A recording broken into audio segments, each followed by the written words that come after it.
धन्यवाद अविनाश जी। आप सबका स्वागत है आज के इस कार्यक्रम में। आप यहाँ पे कुछ स्टूडेंट देख रहे हैं, एक ही तरह के ड्रेस है, यूनिफॉर्म है, तो आपको पता चल जाएगा कि वो एक ही ग्रुप से हैं, हिम्स मेडिकल एकेडमी के स्टूडेंट्स जो स्पेशली इस कार्यक्रम में आए हैं। और पुणे में ही है हमारा हिम्स मेडिकल एकेडमी। तो जब हमारा कभी कोई साइंटिफिक कार्यक्रम होता है जहाँ पे सिर्फ डॉक्टर्स और साइंटिस्ट होते हैं, तो मेरा जो पहला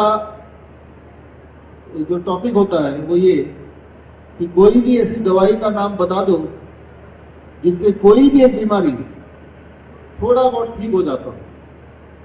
कोई भी एक दवाई जिससे कोई भी एक बीमारी थोड़ी बहुत ठीक हो जाती हो, ऐसा कोई दवाई का नाम बताओ।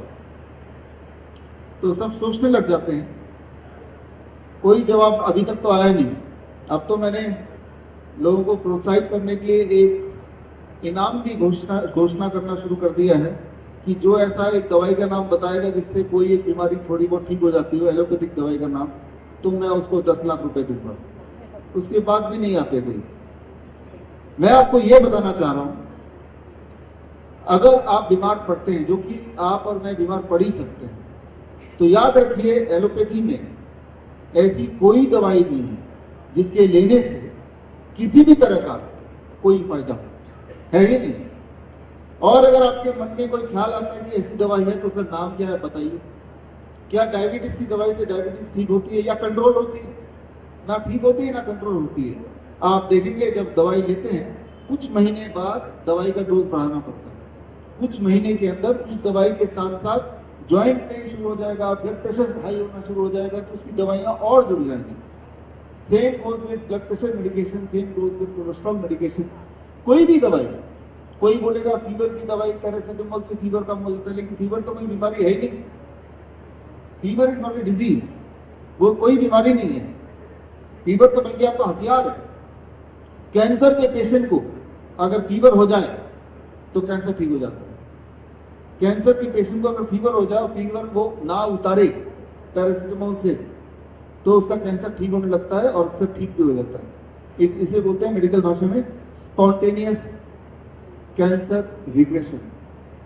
तो 1950 से पहले ऐसे ही होता था कि कोई कैंसर का पेशेंट आता था, डॉक्टर उसको उठा के मलेरिया के पेशेंट के साथ रख देते थे, इस उम्मीद से कि इसको मलेरिया हो जाएगा, इसको बुखार आ जाएगा, इसका कैंसर ठीक हो जाएगा। मलेरिया तो ठीक हो ही जाएगा, उससे पहले कैंसर ठीक हो जाएगा।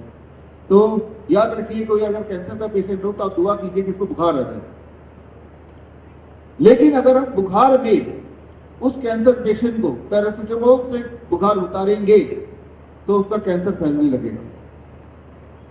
तो यानी कि कैंसर हुआ तो बॉडी को पता उसका हथियार है। हथियार क्या है? बुखार।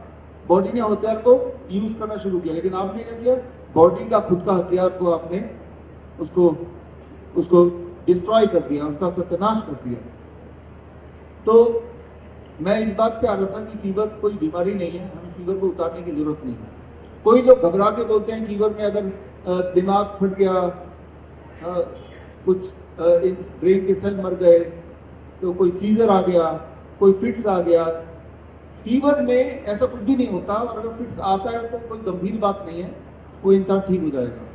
और अगर फिट्स आना होगा तो फीवर को पैरासिटामोल से उतारेंगे तब भी आ ही जाएगा, वो उसको प्रिवेंट नहीं कर सकता। तो मैं यही बोलना चाह रहा हूँ टू स्टार्ट विद कि कोई भी अगर बीमारी पड़ती होती है किसी को, तो एलोपैथी में जाएंगे तो कोई इलाज है नहीं। इलाज तो है, लेकिन उसमें आपका प्रॉब्लम घटेगा नहीं, बढ़ जाएगा। यानी कि उसके बाद आपकी बॉडी को दो चीज से लड़ना है। एक तो बीमारी से लड़ ही रहा था, ऊपर से वो जो दवाई आपने ली उसके साइड इफेक्ट से लड़ना है। यानी कि जो लोग दवाई लेते हैं उनको 2 बार ठीक होना पड़ता है। एक बार बीमारी से ठीक होता है, और दूसरी बार वो जो दवाई ले रहे थे आप उसके साइड इफेक्ट से ठीक होता है। They have to get your twice. तो ये बात आपको हमें अच्छी तरह समझना पड़ेगा कि कोई जगह ही नहीं, हॉस्पिटल जाने की कोई जरूरत ही नहीं, जाएंगे तो फंसेंगे। आप ग्लूकोमीटर आपने सबने देखा, ग्लूकोमीटर ऐसा लगता है कि ग्लूकोमीटर के बिना काम ही नहीं चलता, ये सदियों से है। जबकि ग्लूकोमीटर का आविष्कार 70 साल पहले ही हुआ था, 50 साल से ही है ये। लेकिन ग्लूकोमीटर जब नहीं था तब भी तो डायबिटीज होगी। मधुमेह वो तो पहले से ही है। जब ग्लूकोमीटर नहीं था तब मधुमेह कैसे पता चलता था? ग्लूकोमीटर तो अभी भी आया है। इंसान तो इस धरती में 3 लाख साल पहले आया है, ग्लूकोमीटर तो 50 साल पहले आया है, 50 ईयर्स ओनली। तो जब ग्लूकोमीटर नहीं था तब भी मधुमेह था, तब कैसे पता चलता था? तब कैसे पता चलता था वो सही तरीका था, अब जैसे पता चलता है ये सही तरीका नहीं है। समझिए इसको। जिनको डायबिटीज होती है, मधुमेह होती है, 6 लोग खाना खा रहे हैं, लंच कर रहे हैं, डिनर कर रहे हैं, उनमें से एक इंसान होगा जिसको अधिक पसीने आएंगे, सिर्फ ऊपर यहां तक चेहरे पे, खाना खाते हुए, चाहे ठंड का मौसम हो तब भी। तो अनयूजुअल पसीना आएंगे जो बाकियों को नहीं होगा, यानी कि इस वाले इंसान को मधुमेह हो गया।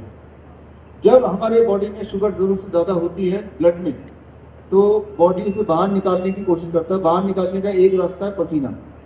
तो जब खाना खा रहे हैं तो बॉडी ओवरलोड हो गया, तो उसी वक्त फिर चेहरे पे पसीना आएगा, अनयूजुअल पसीना। आपको लगेगा कि इसको गर्मी लग रही है, लेकिन बाकी सब किसी को पसीना नहीं आ रहा, तो इसका मतलब इसको मधुमेह हो गया, डायबिटीज हो गई है।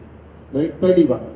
तो जैसे मैंने बताया, जब किसी को डायबिटीज होगी तो बॉडी उस एक्स्ट्रा शुगर को बाहर निकालने के लिए पेशाब का रास्ता अपनाएगा, पेशाब से निकालेगा। तो पहले क्या करते थे आयुर्वेद में, उसका पेशाब थोड़ा कहीं छिड़क के रख देते थे। अगर वो अभी भी कर सकते हैं, अगर वहां चींटियां लगने लगी तो इसको मधुमेह हो गया। तो इस तरह से। तीसरी बात, जिनका मधुमेह जिनको असली में होता है, वो अगर अपना पेशाब को जीभ से टेस्ट करेंगे तो वो मीठा होगा, तो इनको मधुमेह हो गया। तो ये जो है, ये है असली डायग्नोसिस। अब जो आते हैं